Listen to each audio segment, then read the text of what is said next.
चलो मेरे प्यारे दोस्तों, आप कैसे हैं? आशा करता है कि आप अच्छे होंगे और हमारे वीडियो को आप ज़रूर देखते होंगे, क्योंकि जो भी हम वीडियो में क्वेश्चन लेके आते हैं वो बहुत ही इम्पोर्टेंट और बहुत ही अच्छे क्वेश्चन होते हैं, जो कि किसी भी कंपटीशन या आप समझ लीजिए बोर्ड का एग्ज़ाम हो, चाहे सीबीएसई बोर्ड का एग्ज़ाम हो, उस सभी में वो क्वेश्चन इम्पॉर्टेंट होंगे और निश्चित रूप से कहीं न कहीं आएंगे ही। इसलिए हमारा ये वीडियो किसी भी प्रतियोगी परीक्षा के लिए, चाहे बोर्ड के एग्ज़ाम के लिए, ये वीडियो बहुत ही महत्वपूर्ण होता है। और हम एक सीरीज चला रहे हैं जिसमें कि इम्पॉर्टेंट क्वेश्चंस बोर्ड के लिए या किसी प्रतियोगी परीक्षा में जो आप बैठने जा रहे हैं उसके लिए भी महत्वपूर्ण होंगे। तो आइए शुरू करते हैं। आज हम नए चैप्टर धारिता और इलेक्ट्रोस्टैटिक्स से हम आपके क्वेश्चंस देंगे, जिसे आप देखिए और समझिए। तो पहला क्वेश्चन है आपका, विद्युत विभव की इकाई क्या है? वैद्युत विभव की इकाई क्या होती है? तो आप जानते ही हैं वैद्युत विभव की इकाई क्या होती है। वोल्ट, ये वोल्ट होती है, ये वैद्युत विभव की इकाई होती है। इसी तरह से एक बिंदु आवेश के कारण किसी बिंदु पर विभव का सूत्र क्या होगा? विभव का सूत्र तो ये भी हमने आपको बता चुके हैं और इसके फार्मूले आपको हम डिराइव भी कर चुके हैं पिछले वीडियो में।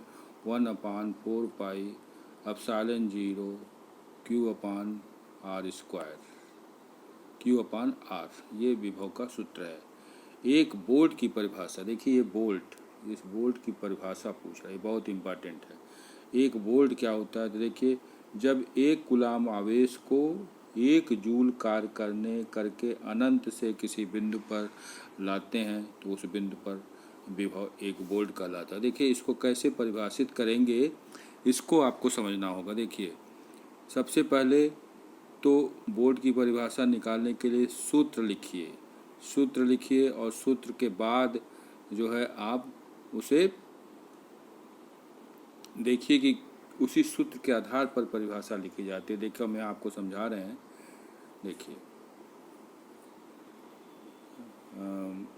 भी आप जानते हैं सूत्र फार्मूला क्या होता है, V = W/Q होता है।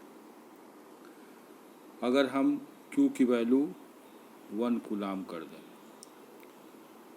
तो V क्या हो जाएगा? W, कार्य के बराबर। तो 1 कूलाम आवेश को 1 जूल, ये भी W जो है 1 जूल हो जाए तो कितना कार्य करना होगा? क्या कितना वोल्ट लगेगा? 1 वोल्ट लगेगा। तो W और Q को 1 कर दीजिए, 1 और 1। 1 कूलाम आवेश को द्वारा 1 जूल कार्य करने में जो विभव लगता है उसे हम क्या कहते हैं? 1 वोल्ट कहते हैं।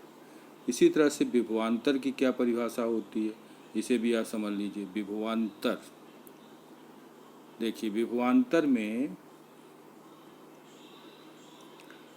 और विभव में अंतर होता है। विभव जो है किसी बिंदु का विभव होता है, जबकि विभवांतर 2 बिंदुओं के बीच के विभव का अंतर होता है। तो देखिए, विभव जो होता है V = W/Q फार्मूले से आता है, जबकि विभवांतर 2 बिंदु, जैसे मान लीजिए एक ये बिंदु है माइनस दूसरा बिंदु ये है, इसको हम लोग कहते हैं विभवांतर। तो ये विभवांतर हो गया। तो विभवांतर क्या होता है?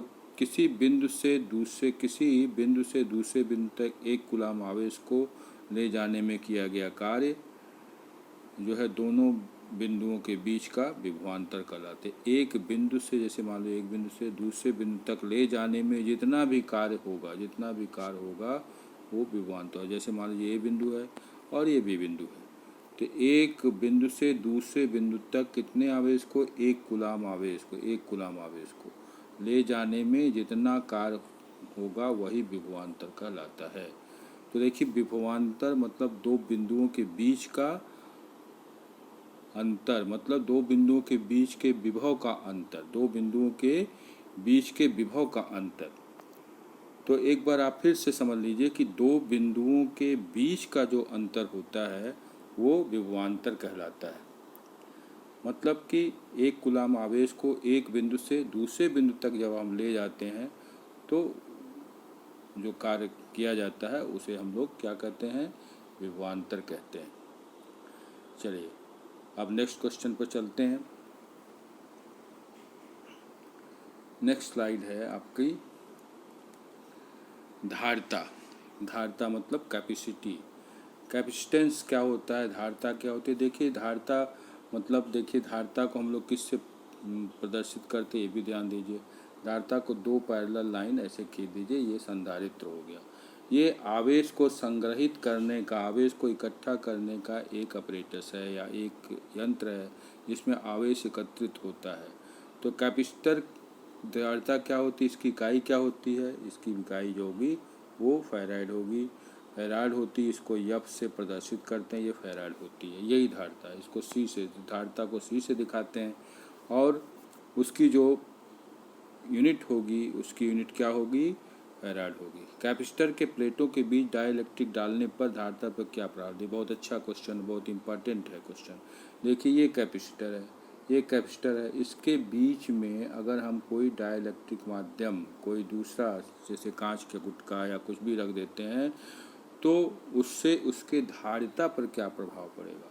उसके धारिता जो है के गुनी बढ़ जाएगी। देखिए सी अपान सी जीरो देखिए इज इक्वल टू के होता है। इसके लिए फार्मूला भी याद रखिए, सी अपान सी जीरो इज इक्वल टू के होता है। देखिए जैसे ये है, संधारित्र की धारिता कब बढ़ती है, जब उसके बीच में कोई भी माध्यम रख देते हैं। तो सी इज इक्वल टू, देखिए C is equal to K into C zero is equal to K into C. मतलब कि सी का वैल्यू जो होगी और सी अपान सी जीरो जो होगी वो क्या होगी, के होगी। मतलब डाइलेक्ट्रिक कांस्टेंट रखने से इसका मान जो है कितना बढ़ जाता है, के गुना बढ़ जाता है। तो याद रखिए किसी भी डाइलेक्ट्रिक कांस्टेंट का, डाइलेक्ट्रिक माध्यम मतलब दूसरे माध्यम को किसी भी संधारित्र में रखने पर उसका, जैसे ये है, रखने पर उसकी धारिता क्या हो जाती है, के गुनी बढ़ जाती है। अब सवाल ये उठता है कि किसी समांतर पट्टिका संधारित्र पैरेलल प्लेट कैपेसिटर की धारिता का सूत्र बताइए। ये भी बहुत इंपॉर्टेंट क्वेश्चन, धारिता का सूत्र बताइए। तो धारिता का सूत्र बहुत ही अच्छा क्वेश्चन है। देखिए धारिता का सूत्र के लिए ये सूत्र आपको याद रखना होगा भाई। सी इज इक्वल टू क्या होता है, C is equal to epsilon zero A upon D, जहाँ डी जो है दोनों प्लेटों के बीच की दूरी है और ए क्या है, क्षेत्रफल है, एप्सिलॉन जीरो कांस्टेंट है। तो किसी भी संधारित्र की धारिता का पैरेलल प्लेट संधारित्र, देखिए पैरेलल प्लेट मतलब कि दोनों प्लेटें क्या होंगी, पैरेलल होंगी, तब उसकी धारिता का सूत्र ये होगा एप्सिलॉन नॉट या epsilon zero A upon D होगा। एक फैराड की परिभाषा लिखिए। देखिए एक फैराड क्या होता है, यदि एक कूलाम आवेश देने पर संधारित्र का विभव एक वोल्ट बढ़ जाए तो उसकी धारिता एक फैराड कहलाएगी। ये भी बहुत इंपॉर्टेंट क्वेश्चन। एक फैराड की परिभाषा लिखने के लिए क्या लिखें, एक कूलाम आवेश को, एक कूलाम आवेश देने पर, अगर एक कूलाम आवेश किसी संधारित्र को देते हैं और उसका विभव जो होगा वो विभव क्या हो जाएगा, एक वोल्ट बढ़ जाए तो उसकी धारिता एक फैराड होगी। फिर से इसको समझ लीजिए, बहुत अच्छा क्वेश्चन है। अगर हम किसी संधारित्र को एक कूलाम आवेश देते हैं तो संधारित्र का विभव अगर एक वोल्ट बढ़ जाता है, एक वोल्ट बढ़ जाता है तो उसकी धारिता क्या होगी, एक फैराड कहलाएगी। किसी धातु के गोले की धारिता का सूत्र लिखिए। ये भी बहुत अच्छा क्वेश्चन है। किसी धातु के गोले की संधारित्र का सूत्र लिखिए। देखिए किसी गोला इस तरह से है, यहाँ तो हमने पैरेलल प्लेट कैपेसिटर बताया था, लेकिन अगर कोई गोला है इस तरह से, कोई गोला है तो उसमें क्या होगा, उसकी संधारित्र की धारिता क्या होगी, इस गोले के संधारित्र की धारिता जो हो जाएगी this is equal to C is equal to 4 pi epsilon 0 R. R क्या है, इस गोले की त्रिज्या है। आर क्या है, इस गोले की त्रिज्या है। तो ये धारिता हो गई। तो धारिता किससे सीधे सीधे रिलेटेड है, त्रिज्या पर। देखिए ये जो सूत्र है, ये formula C is equal to 4 pi epsilon 0, क्योंकि 4 पाई एप्सिलॉन 0 तो ये तो कांस्टेंट होता है, C इज डायरेक्टली प्रोपोर्शनल तो क्या हो जाएगा R के। तो किसी भी संधारित्र की धारिता बढ़ेगी जब उसका गोले संधारित्र की धारिता बढ़ेगी जब उसकी त्रिज्या बढ़ेगी। तो इस तरह से धारिता का सीधा सीधा संबंध गोलीय संधारित्र की धारिता का संबंध उसकी त्रिज्या से है। चलिए नेक्स्ट क्वेश्चन पे चलते हैं। तीसरा है धातु की गोले की धारिता हमने बता ही दिया। फिर संधारित्र का मुख्य उपयोग क्या होता है। देखिए यह विद्युत ऊर्जा को संग्रहित किया जाता है। देखिए कोई भी संधारित्र जैसे ये है तो इसमें हम लोग इसको आवेशित करते हैं तो ये आवेश जो है संग्रहित होता है, और किस रूप में, विद्युत ऊर्जा के रूप में ये संग्रहित होता है। तो इस तरह से विद्युत ऊर्जा को संग्रहित करने का एक ये माध्यम है, और आवेश को इकट्ठा करने का भी एक माध्यम है। चलिए अब 2 नंबर वाले क्वेश्चन, अभी हम 60 आंसर दे रहे थे, 60 क्वेश्चन छोटे छोटे क्वेश्चन का आंसर आपको बता रहे थे। अब हम आपको बड़े 2 नंबर और 3 नंबर के क्वेश्चंस के बारे में बताएंगे जो कि बहुत ही इम्पॉर्टेंट क्वेश्चंस हैं। तो चलिए देखिए विद्युत विभव के विद्युत क्षेत्र के बीच का संबंध है। विद्युत क्षेत्र E इज इक्वल टू विभव में संबंध डेल्टा V या dV अपॉन dt R, ये होता है संबंध। ये जो होता है विद्युत क्षेत्र की तीव्रता का संबंध किससे है, विभव से। E is equal to dV upon dr। विद्युत क्षेत्र किसी बिंदु पर विभव के ऋणात्मक मान के बराबर होता है। ये याद रखिए, ऋणात्मक मान के बराबर होता है।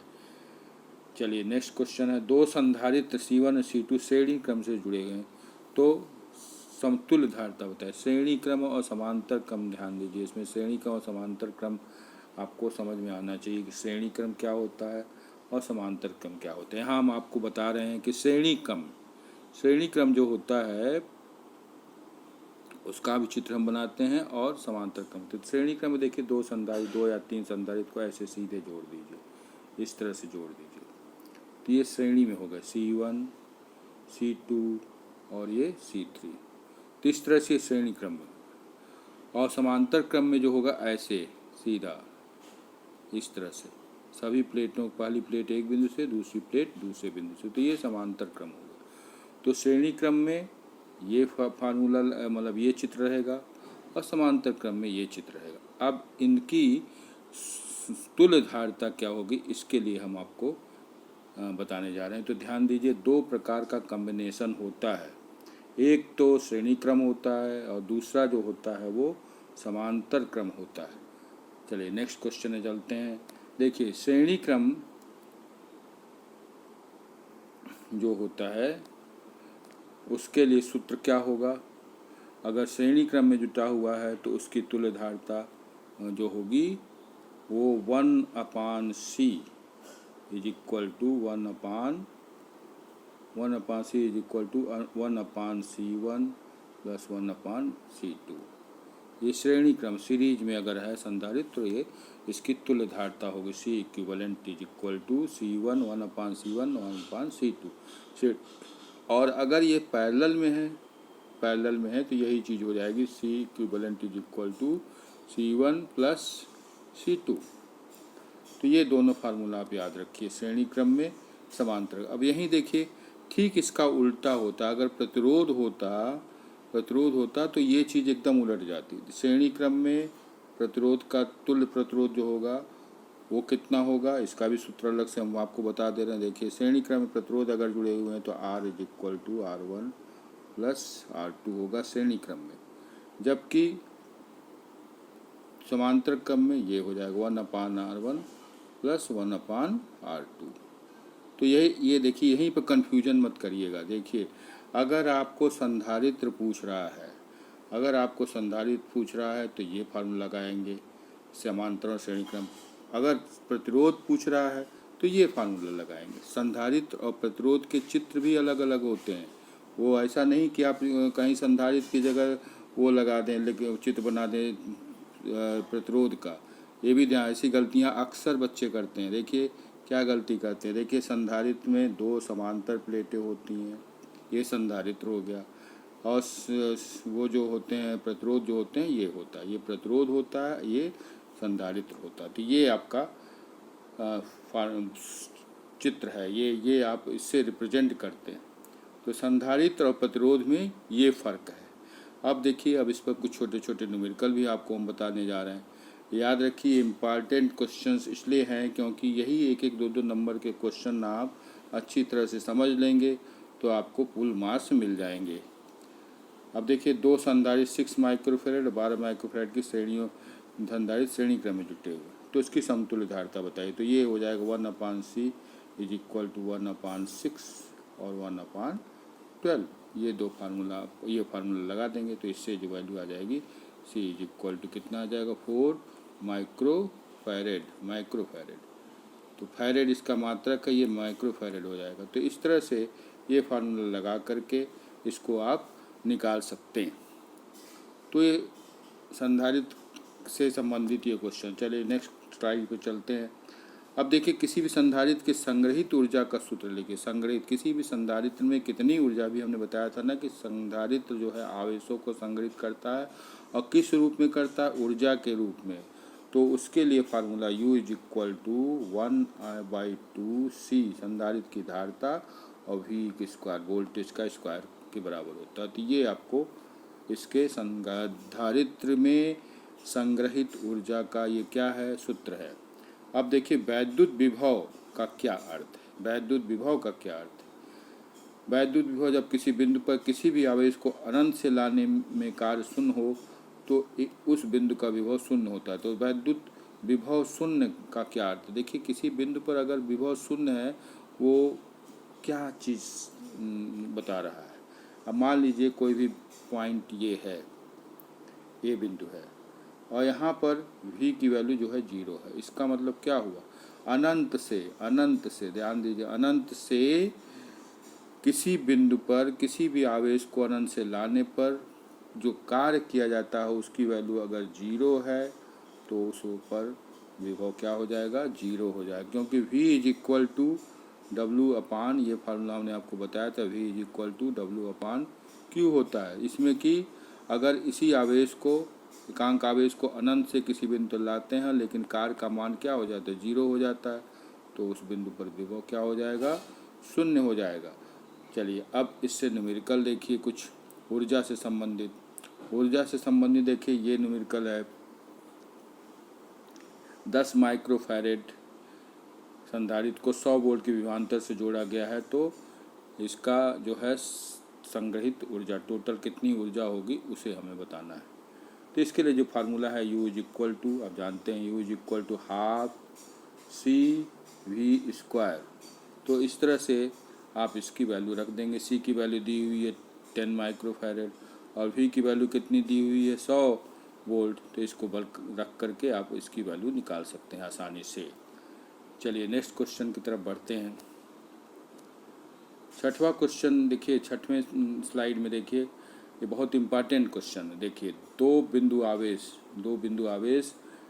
जो कि एक 4 माइक्रोफैरेड का है और दूसरा जो है माइक्रोकूलाम का, दूसरा जो है 6 माइक्रोकूलाम का, 3 मीटर की दूरी पर। देखिए एक ये मान लीजिए, एक ये है, एक ये बिंदु ये है, ये भी बिंदु। ये दोनों जो हैं कितनी दूरी पर रखे हुए हैं, 3 मीटर की दूरी पर रखे हुए हैं।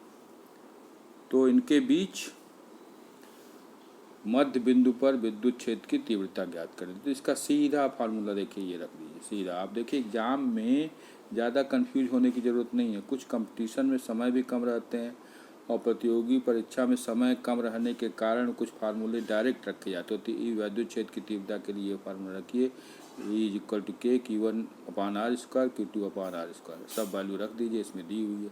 तो आपको सीधे 5 मार्क्स इसमें मिल जाएंगे। देखिए कितने बोर्ड के एग्ज़ाम में भी, नीट के एग्ज़ाम में भी या JEE में भी आपको ये क्वेश्चन इस टाइप के आते हो। तो क्या क्वेश्चन है, 2 आवेश ए और बी, जो कि एक 4 माइक्रोकूलाम का है और दूसरा जो है एक 4 माइक्रोकूलाम का, दूसरा जो है 6 माइक्रोकूलाम का है। कितने मीटर की? 3 मीटर की दूरी पर रखा हुआ। तो इसके बीच में एकदम सीध सेंटर में इसकी वैद्युत क्षेत्र की तीव्रता के ज्ञात करनी। तो ये सीधे फार्मूला पे वैल्यू रखिए और इस फार्मूले में रखने पर जो वैल्यू आएगी वो उसको कैलकुलेट कर लीजिए। चलिए नेक्स्ट स्लाइड पर चलते हैं। देखिए न्यूमेरिकल बेस्ड, देखिए ये उस अलग ढंग का क्वेश्चन है। देखिए 3 माइक्रोकूलाम, 2 बिंदु आवेश जो है 3 माइक्रोकूलाम और 2 माइक्रोकूलाम, इसे 4 मीटर की दूरी पर रखा गया। तो वैद्युत विभव उसके बीच में देती, देखिए वैद्युत विभव निकालना है यहाँ पर। जैसे ये 2 है, एक जो है 3 है और दूसरा जो है 4 है, 3 है और दूसरा जो है -2 माइक्रोकूलाम का आवेश है। तो इन्हें कितनी मीटर की दूरी पर? 4 मीटर की दूरी पर रखा गया है। तो 4 मीटर दूरी पर रखने पर इनके बीच में कितना वैद्युत विभव होगा ये ज्ञात करना है। तो इसके लिए फार्मूला हो गया, देखिए V = K Q1/R1 + Q2/R2। इसकी वैल्यू रख देंगे तो ये आपको इसका आंसर आ जाएगा। तो देखिए ये इसमें क्या है, दो आवेश हैं, एक प्लस आवेश है और दूसरा जो है माइनस आवेश है 2 माइक्रोकूलाम, और इनके बीच की दूरी कितनी है? 4 मीटर की दूरी पर। तो इसके बीच के मध्य बिंदु यहाँ पर 2 मीटर की दूरी पर आपको क्या निकालना है? वैद्युत विभव ज्ञात करना है। तो आप इस फार्मूले पर रख करके सीधे सीधे इसकी वैल्यू निकाल सकते हैं। ये भी जेईई का देखिए नीट और उसमें क्वेश्चन आ सकते हैं इस टाइप के। तो ये कंपटीशन के या बोर्ड के में जो बच्चे बैठ रहे हैं उनके लिए बहुत ही इम्पॉर्टेंट क्वेश्चंस हैं। चलिए नेक्स्ट स्लाइड पर चलते हैं। देखिए एक संधारित्र की धारिता 6 माइक्रोफैरेड, संधारित्र की धारिता क्या है? 6 माइक्रोफैरेड है, और दूसरी जो है कितनी है? 100 वोल्ट है, से जोड़ा जाता है। तो इसमें संचित आवेश और संचित ऊर्जा, आवेश और ऊर्जा दोनों। तो आवेश के लिए फार्मूला लगा दें, Q = C और V। C की वैल्यू दी हुई है और V की वैल्यू दी हुई है। तो आपको ये आ जाएगा। आवेश का मात्रक क्या होता है? कूलाम होता है। तो इतना आपको कूलाम में इसकी वैल्यू आ जाएगी। और ऊर्जा निकालनी है, संचित ऊर्जा कितनी? तो U = आप जानते हैं, ये फार्मूला हमने बताया ही आपको, ये फार्मूला 12CV²। तो 12CV² से आप ये इसकी वैल्यू रख देंगे। C की वैल्यू दी हुई है 6 माइक्रोफैरेड और V की वैल्यू कितनी दी है? 100 वोल्ट। तो उसका स्क्वायर कर देंगे तो ये जूल में आएगा। ध्यान दीजिए इसका मात्रक क्या होता है? ऊर्जा का जूल है, और इसका जो आवेश का मात्रक कूलाम होता है। तो इसको आप निकाल देंगे। तो इसमें 2 जो है सूत्र लगेंगे और ये कम से कम 5 नंबर का 5 मार्क्स के ये आपके क्वेश्चंस आएंगे, जो कि जेईई में भी आ सकता है, मेन में, या बोर्ड के एग्ज़ाम में आ सकता है। तो बच्चों ध्यान दीजिए, इसमें सबसे ज़रूरी चीज़ है कि जो क्वेश्चन आप कर रहे हैं, है ना, उस क्वेश्चन को आप किस तरह से सॉल्व करेंगे, किस फार्मूले से सॉल्व करेंगे, ये फार्मूला आपको याद रखना पड़ेगा। चलिए नेक्स्ट क्वेश्चन। एक समांतर प्लेट संधारित्र की प्लेटों का क्षेत्रफल, मतलब ए दिया हुआ, A = कितना दिया हुआ? 0.2 मीटर स्क्वायर, तथा प्लेटों के बीच की दूरी जो है D, मतलब मान लीजिए D की वैल्यू हो गई है 1 मिलीमीटर, 1 × 10⁻⁻, क्या हो जाएगा? -3 मीटर में बदल दिया है हमने इसको। यदि प्लेटों के बीच हवा है तो धारिता ज्ञात कीजिए। हवा है, अगर मान लीजिए दोनों ये 2 प्लेटें हैं, इनके बीच में एयर है, हवा है, तो उसकी धारिता क्या होगी? इसको रहा। तो इसी फार्मूले पर देखिए C = ε0A/D वाला फार्मूला लगाएंगे। ε0 को वैल्यू कांस्टेंट D रहती है, ये देखिए ये दिया हुआ है, और क्षेत्रफल A की जो है ये भी दिया हुआ 0.2 मीटर, और D 1 मिलीमीटर, तो इसको मीटर बदल दीजिए। तो ये आपको ये इतना वैल्यू इसकी आ जाएगी।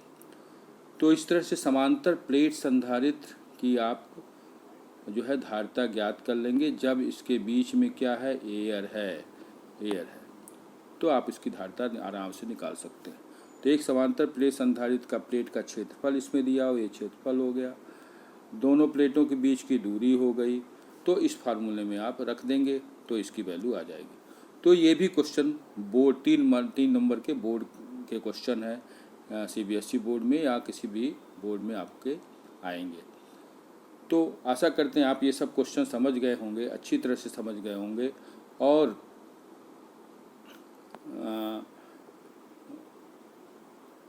इस वीडियो को पूरा देखे होंगे। अगर देखे होंगे तब तो आप अच्छी तरह से सभी क्वेश्चन का आंसर समझ गए। देखिए प्यारे बच्चों, हम आपको एक चीज़ बता दें कि ये जो क्वेश्चंस हैं हम बड़ी मेहनत के साथ उसको लाते हैं और छांट छांट के क्वेश्चंस जो लाते हैं, जो कि इस साल के बोर्ड के एग्ज़ाम के लिए बहुत ही महत्वपूर्ण हैं। और इसके लिए आपको एक दो तीन टिप्स हम दे रहे हैं, जिसको आप ध्यान रखेंगे तो निश्चित रूप से आपको इसमें सफलता मिलेगी।